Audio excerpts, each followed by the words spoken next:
చూస్తున్నాం కేతన్ అగర్వాల్ హత్య కేసులో ట్విస్ట్ల మీద ట్విస్టులు నెలకొంటూ ఉన్నాయి. ప్రేమ, పెళ్లి, హత్య కేసులో రోజుకో కొత్త కోణం బయటపడుతోంది. పెళ్లి రద్దు కంటే చంపడమే ఈజీ అని భావించిందట ఆ నిందితురాలు. ఇంట్లో పెళ్లి వద్దని చెప్పడం ఇష్టం లేక చంపేశానని చెప్తోంది సియా గోయల్. మరోవైపు కేసు విచారణకి 6 ప్రత్యేక బృందాలను కూడా ఏర్పాటు చేశారు. సియా తల్లిదండ్రుల్ని విచారిస్తున్నారు పోలీసులు. సియా సోదరుడు సాహిల్ని మరోసారి ప్రశ్నించబోతున్నారు అధికారులు. చేతన్ చౌదరితో పరిచయం గురించి కీలక వివరాలను కూడా బయటపెట్టబోతున్నారు. ఓ కామన్ ఫ్రెండ్ ద్వారా దీపావళి పార్టీలో కలుసుకున్నారు ఈ ఇద్దరు, సియా గోయల్ అండ్ చేతన్ చౌదరి. అయితే నిందితులు ఇద్దరు కూడా వాళ్ళ మధ్య 2000 కాల్స్ను గుర్తించారట పోలీసులు. క్లూ దొరకకుండా ఫోన్ డేటాని కూడా డిలీట్ చేశారట ఇద్దరు నిందితులు. వాళ్ళే తోసాము అన్నట్టుగా డైరెక్ట్గా ఒప్పుకోవడానికి కూడా వాళ్ళు మొదట నిరాకరించిన ఆ తర్వాత పెళ్లి కంటే చంపడమే బెటర్ అనిపించింది అన్నట్టుగా బాగా చెప్తున్నారు.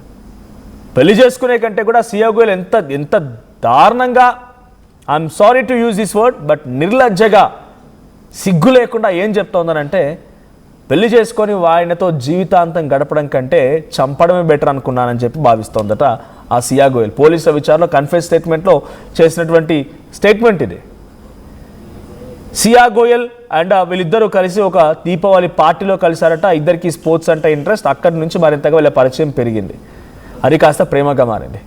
ఒకనొక సిచ్యువేషన్లో చేతన్ అనేటువంటి వీడు ఏం చేశాడంటే, ఆ సియా గోయల్ అనే అమ్మాయి వాడిని పెళ్లి చేసుకోవాలి, ఎవరిని కేతన్ని పెళ్లి చేసుకోవాలి.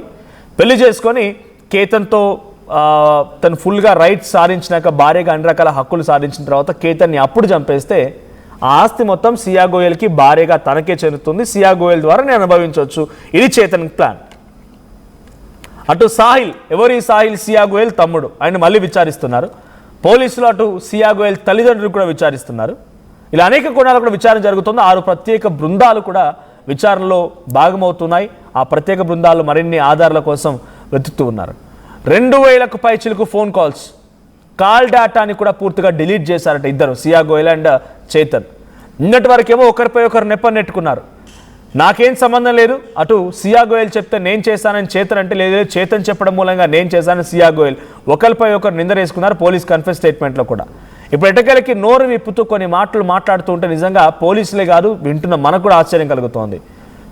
ఆ కేతన్ని అలా జీవితాంతం పెళ్లి చేసుకొని నేను ఉండడం కంటే కూడా చంపడమే ఈజీ అనిపించిందట. చంపడమే ఈజీ అనిపించి చంపేసిందంట. జూన్ 14న ముందుగా జూన్ 4 యాక్చువల్గా జూన్ 4న మొదటిసారిగా ఈరోజు స్కెచ్ వేసి ఆయన ఇబ్బంది పెట్టాలనుకుంది. ఆ తర్వాత బాలి ట్రిప్కి ప్లాన్ చేశారు 11వ తేదీన. ఆ తర్వాత మళ్ళీ 18వ తేదీన వచ్చి డైరెక్ట్గా హతమార్చింది. ఆ కొండపై నుంచి తోసేసి కేతన్ని చంపేసింది. ముందు రోజు వచ్చి అక్కడ పూర్తిగా సీసీటీవీ కెమెరాలు పరిశీలించింది. ఏమాత్రం ఎక్కడ కూడా black spots, CCTV camera surveillance లేనటువంటి ప్రాంతాన్ని చూస్ చేసుకున్నారు. లోహగఢ్ ఫోర్ట్ మీద ఏముంది అని తల్లిదండ్రి వారించిన, కేతన్ తల్లిదండ్రి వారించిన, కేతన్ మాటని, కేతన్ పేరెంట్స్ మాటని పట్టించుకోకుండా అక్కడికి వెళ్ళిపోయింది. చూడండి, ఇక్కడ ఎక్కడైనా ఇష్టం లేనట్టుగా, అమ్మ ఏం నటన ఇది, నిజంగానే ఏం నటన చూడండి. ఊరు నాయన అది ఓపెన్ చేస్తే ఏదో షాక్ అయినట్టుగా ఓ అని చెప్పి వావ్ ఇలా మాట్లాడడం, ఫ్లవర్ వేయంగానే వా అని చెప్పని మాట్లాడడం. నెల రోజుల పాటుగా బర్త్డే చేశాడు పాపం అమాయక ప్రేమికుడు. నెల రోజులు బర్త్డే చేసాడు. ప్రతిరోజు బర్త్డేను ఓ పార్టీ, ఓ గిఫ్ట్ అలా తీసుకొని ఆ గిఫ్ట్లన్నీ తీసుకొని ఆఖరికి వస్తే ప్రాణాలు తీసేసి నాకు ఈజీ అనిపించింది, ప్రాణం తీయడం అనిపించిందంట. సో పోలీసులు మాట్లాడుకొచ్చారు. ఒకసారి పోలీసులు ఏం మాట్లాడారో చూద్దాం. फॉरेंसिक टीम आई हुई है, उनका डेटा कलेक्शन, उसका पंचनामा वगैरह सब करना चालू है. सीडीआर एनालिसिस किया है, उसमें करीबन 238 आवर्स तक इन दोनों का पिछले 1 साल भर में कॉन्वर्सेशन है, वो भी रिकॉर्ड पे आया है. और कल हमारे senior sir, SP sir, additional SP sir, LCPI सब, इन्होंने सब घटनास्थल पे विजिट किया, मुआयना किया और हमको इन्वेस्टिगेशन के लिए डायरेक्शंस दिए हैं. चालू है. फॉरेंसिक टीम ने विजिट किया है, उन्होंने कुछ एविडेंस कलेक्ट किए हुए, उसका पैकिंग करके फिर एफएसएल को भेज दिए जाएंगे. जी अभी वो चालू है खंगालना. जी डेफिनेटली मिल सकता है, वो थोड़ा बड़ा काम है इसलिए उसमें थोड़ा सा टाइम लगेगा. नीरज के फ्रेंड्स को नहीं, ऐसा कुछ नहीं है. फॉरेंसिक टीम आई हुई है. ఆ ఫోన్ కాల్ డేటాని పరిశీలిస్తున్నాం, డేటా కలెక్షన్లో ఉన్నాం మేము. సో కొంత డిలీట్ చేసే ప్రయత్నం చేశారు, అదంతా జరుగుతోంది అంటున్నారు. సో నిన్నటివరకు సియా చెప్పింది ఏంటి? ఆయనకి నత్తుంది, ఆయనకి వాళ్ళంతా కూడా విగ్గుంది, ఇవన్నీ నచ్చలేదు, ఇవన్నీ నాకు దూరం పెడుతున్నా. ఇదా దూరం పెట్టారు? విజువల్ చూడండి, ఎక్కడైనా దూరం పెడుతున్నట్టుందా? ఆయనతో చిందులు ఇస్తోంది, కేక్ ఇస్తే కేక్ కట్ చేసింది, డైమండ్ రింగ్ ఇస్తే తీసుకుంది. మరి ఆ రోజు గుర్తు రాలేదా? నత్తుంది, విగ్గుంది, ఈ విషయాలు ఆ రోజు గుర్తు రాలేదా? ఈ విషయాలపైన అటు కేతన్ ఫాదర్ మాట్లాడుకొచ్చారు. సో కేతన్ ఫాదర్ సియా గోయల్కి మొత్తం ముందే తెలుసు, విగ్గు నత్తి అన్ని విషయాలు తెలుసు అన్నట్టు కేతన్ ఫాదర్ చెప్తున్నారు. ఒకసారి ఆ మాట కూడా విందాం.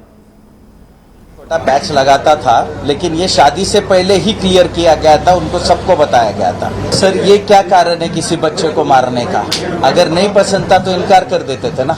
सर ये तो अभी आपको जांच में पता ही चल जाएगा, क्योंकि मैं कुछ भी बोलूंगा तो वो लोग फिर उसको ये करेंगे, लेकिन जांच में ये सब कुछ पता चल रहा है. मुझे मालूमात के हिसाब से सर वो सिया ही जाना चाहती थी, और इसी हिसाब से उनको पुलिसों को भी सब कुछ उसके प्रूफ्स है, ऐसा लगता है. केतन एक छोटा पैच लगाता था, लेकिन ये शादी से पहले ही क्लियर किया गया था, उनको सबको बताया गया था. सर ये क्या कारण है किसी बच्चे को मारने का? अगर नहीं पसंद था तो इनकार कर देते थे ना. सर ये तो अभी आपको जांच में पता ही चल जाएगा, क्योंकि मैं कुछ भी बोलूंगा तो वो लोग फिर उसको ये करेंगे, लेकिन जांच में ये सब कुछ पता चल रहा है. मुझे मालूमात के हिसाब से सर वो सिया ही जाना चाहती थी, और इसी हिसाब से उनको पुलिसों को भी सब कुछ उसके प्रूफ्स है, ऐसा लगता है. केतन एक छोटा पैच लगाता था. సో సియా గోయల్ ఇట్లా చెప్తోంది, కన్ఫెస్ చేస్తోంది, విగ్గుంది, నత్తుంది, నాకు నచ్చలేదు, అందుకే నేను వద్దని చెప్పాను, నా ఇంట్లో కూడా నేను చేసుకోనని చెప్పాను, కానీ నన్ను బలవంత పెట్టారు, నేను అందుకే కొంత ఆయన్ని ఈ రకంగా చూడాల్సి వచ్చింది, జీవితాంతం గడపడం కంటే కూడా చంపడం ఈజీ అని చెప్పి చంపేశాను. ఆ రోజు ఎంగేజ్మెంట్ రోజు డైమండ్ రింగ్ ఇచ్చి నీ వేలికి తొడిగిన రోజు విగ్గు నత్తి అట్లాగే ఉంది. బర్త్డే నెల రోజుల పాటుగా బర్త్డే సెలబ్రేషన్ చేసిన రోజు, నీ బర్త్డే కోసమని 7 కోట్ల రూపాయలు ఖర్చు చేయడానికి కూడా సిద్ధపడిన రోజు విగ్గు నత్తి అలాగే ఉంది. పెళ్లి ఉదయ్పూర్లో ఫిక్స్ చేసి అన్ని రకాలుగా ఏర్పాట్లు చేయడానికి వాళ్ళు మూమెంట్ స్టార్ట్ చేసినప్పుడు కూడా ఆ విగ్గు నత్తి అలాగే ఉంది. కానీ ఈరోజు గుర్తుకొచ్చిందా? ఈరోజు ఇంతటి దారుణంగా ఆ అమ్మాయి ఒక వ్యక్తిని హతమార్చడమే కాకుండా ఎంత ఈజీగా మాట్లాడుతుంది చూడండి. అవన్నీ భరించడం కంటే చంపేయడమే ఈజీ అనుకున్నాను అని చెప్తోంది. ఇలాంటి వాళ్ళ మొహాలు మూసినా కూడా నిజంగానే ఇలాంటి క్రిమినల్స్కి మొహాలు మూసి చాటు మార్గాన్ని తీసుకుపోవడం కాదు, రోడ్డు మీద బడిత పూజ చేస్తూ పరిగెత్తించాలి. ఇలాంటి డైరెక్ట్గా శిక్షలు అమలు చేసేయాలి. ఇంతగా పెద్దగా ఆలోచించాల్సిన అవసరం కూడా. దేశం మొత్తం ఈరోజు ఈ అంశం గురించి చర్చిస్తోంది కదా.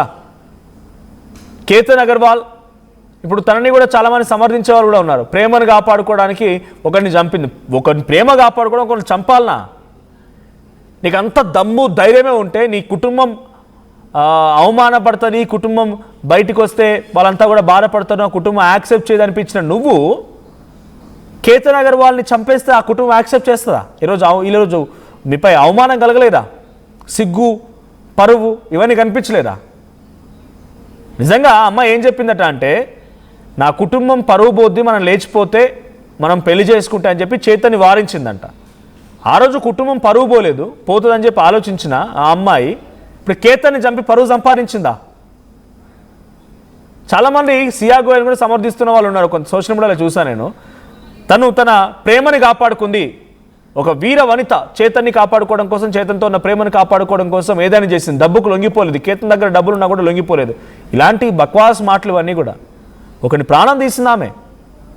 ఇది ప్రేమను కాపాడుకోవడం అనేది ఎంతవరకు సబబు కాదు, అది అలా మనం చూడడం కూడా తప్పు. మరి కేతన్ ప్రేమ కాదా? నేను నిజంగా నచ్చలేదు, చేతన్ వెళ్ళిపోతాను అనుకున్నప్పుడు డైరెక్ట్గా చెప్పి కంక్లూడ్ చేయాల్సింది, నాకు వద్దు నువ్వు అని చెప్పాల్సింది. గిఫ్ట్లు తీసుకుంది, సర్ప్రైజులు తీసుకుంది, అన్నీ తీసుకుని ఆఖరికి వస్తే ప్రాణాలు తీసింది ప్రీ వెడ్డింగ్ పేరుతోని. కొంతమంది ఒక ఫోటో కూడా ఉంది. సో పీసీఆర్ నవీన్ ఒకసారి ప్లే చేయండి. సో ఇదేంటి, లడ్కా మారో ప్రైవేట్ లిమిటెడ్, ఒకసారి ప్లే చేయండి. ఇంట్రెస్టింగ్గా సోషల్ మీడియా సర్క్యులేట్ అవుతున్న ఈ ఫోటోని నేను మీకు చూపించాలనుకుంటున్నాను. సో దీంట్లో మీరు గమనించండి, మీకు కనుక గుర్తుంటే వాళ్ళ నేమ్స్, నాకు వాళ్ళ పేర్లు తెలియదు, బట్ ఒక్కొక్క ఇన్సిడెంట్లో చాలా స్పెషలిస్ట్ వాళ్ళంతా కూడా. డ్రమ్ముల్లో పెట్టి కప్పెట్టడాలు, థమ్సాప్లు, తర్వాత ఒక బ్రిడ్జ్ దగ్గర సెల్ఫీ తీసుకుందామని చెప్పి అక్కడ ఆగిపోయి ఆ బ్రిడ్జ్ పై నుంచి నీటిలో భర్తను దోసేయడాలు, వీళ్ళందరూ కూడా ఆ ఫోటో లడ్కా మారో ప్రైవేట్ లిమిటెడ్, రైట్, ఇదే ఆ ఫోటో. సో మీరు వీళ్ళని గుర్తుపట్టండి. దీంట్లో ఒక సోనాక్షి, ఎక్కడ కన్సల్టెంట్ దగ్గర సోనాక్షి, సిక్కిం దగ్గర తన భర్తను తీసుకెళ్లి హనీమూన్ పేరిట హతమార్చినటువంటి మహిళ ఆమె. ఇక మొదటి దాంట్లో ఫౌండర్లు కూడా అసోసియేట్ కన్సల్టెంట్. దీంట్లో థమ్సాబుల్లో విషం నింపి భర్తను చంపిన వాళ్ళు ఉన్నారు, డ్రమ్బుల్లో కప్పెట్టేసి పెట్టిన వాళ్ళు ఉన్నారు, భర్తని కొట్టి హతమార్చి ఆ భర్తతో పాటుగానే కొన్ని రోజుల పాటుగా అలాగే ఆ బెడ్రూమ్లో గడిపిన వాళ్ళు ఉన్నారు. ఇక చివరిగా కొత్తగా జాయిన్ అయింది ఈ లిస్టులోకి ఇంటర్న్. ఎవరా ఇంటర్న్? ఇప్పుడు సియా గోయల్ కాబోయేటువంటి ఆ భర్తని ఎంగేజ్మెంట్ అయిపోయిన తర్వాత పెళ్లి చేసుకోవడం ఇష్టం లేక ఈజీగా చంపేసిందంట. లడ్కా మారో ప్రైవేట్ లిమిటెడ్. ఈ సోషల్ మీడియాలో సర్క్యులేట్ అవుతుంది. ఆల్ టుగెదర్ ఈ భర్తలని లేకపోతే కాబోయేటువంటి భర్తల్ని చంపినటువంటి ఆ మహిళలకు సంబంధించిన ఆల్ టుగెదర్ ఫోటో ఇది. ఇంట్లో సోనాక్షి ఉన్నారు, ఇంకొక మహిళ ఉన్నారు, ఇంకో మహిళ, అందరూ కూడా ఈ రకంగానే డ్రమ్బులు, తర్వాత హతమార్చడాలు, థమ్సప్లు, సెల్ఫీ అని చెప్పి తోసేయడాలు, ఇవన్నీ ఆ మహిళల లిస్ట్. అదంతా నిజంగా ఎంత దారుణంగా అంటే ఈజీగా అనిపించిందంట చంపేయడం ఆమెకి. ఇదంతా గడపడం కంటే కూడా ఈజీగా అనిపించింది, అందుకే చంపేశానని చెప్పి సియా గోయల్ కన్ఫెస్ చేస్తోంది పోలీసులు. ఇంకా డేటా కలెక్ట్ చేస్తున్నారు పోలీసులు. అటు సియా గోయల్ తల్లిదండ్రుల్ని, సియా గోయల్ బ్రదర్ని కూడా విచారిస్తున్నారు. మరి విచారణలో ఎటువంటి విషయాలు బయటపడతాయి, ఇంకా ఎటువంటి కీలక అంశాలు బయటకు వస్తాయో చూడాలి. సో ఇటువంటి వారిని ఎలా శిక్షించాలి? వీళ్ళంతా ఇంకా బ్రతికే ఉన్నారు. వీళ్ళ బారిన పడి భర్తలుగా మారిన వాళ్ళు చచ్చిపోయారు, వీళ్ళు మాత్రం సేఫ్గా బతికే ఉన్నారు. ఒకటి రెండు నెలల పాటుగా జైల్లో ఉన్నారు, బయటకు వచ్చి మళ్ళీ బెయిల్ పైన ఎంజాయ్ చేస్తున్నారు లైఫ్ని. సో ఇలాంటి వాళ్ళు ఎలా శిక్షించాలి? మీ అభిప్రాయం ఏంటి? కామెంట్ చేయండి.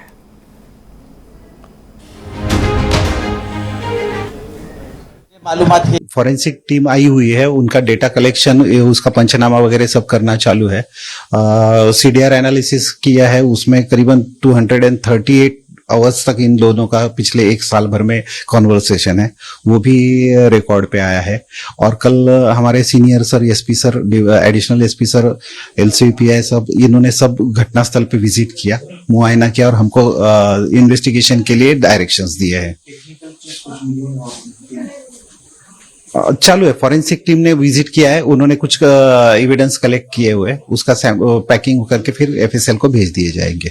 जी अभी वो चालू है खंगालना. जी डेफिनेटली मिल सकता है, वो थोड़ा बड़ा काम है, इसलिए उसमें थोड़ा सा टाइम लगेगा.